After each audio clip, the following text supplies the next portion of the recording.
মই আশা কৰিছিলোঁ যে 29 উত্তৰ হাউলি গাঁও পঞ্চায়তৰ পৰা মই বহুত ভোটত জিকাৰ মানে মোৰ আশা আছে আৰু ৰাইজটোতো ভোটাৰে মোক যথেষ্ট সহায় দিছে আৰু ভোট দিছে কিন্তু হঠাৎ কৰি how to possible change actually I have no knowledge about the matter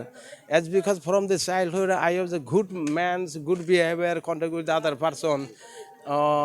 also I am a BA pass. Every person like to popular from the childhood. Certainly will be chance for a voter category before the election campaign in our Uttar Halika Panchayat 2 number ward to 2 number ward. That is why I am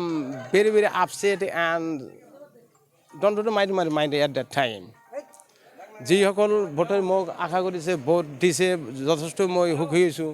আৰু মোৰ ইচ্ছা আছিল বা ৰাইজে মোক সহায়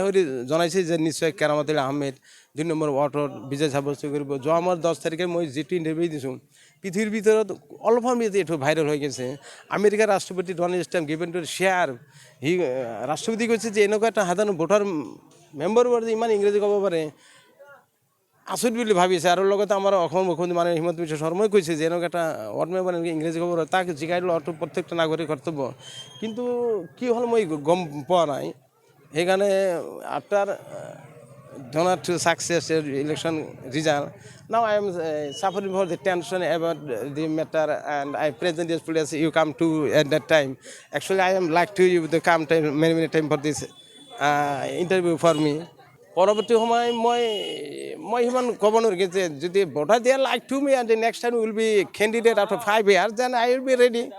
voter যদি মোক চায় দেন উইল বি নহয় নেকি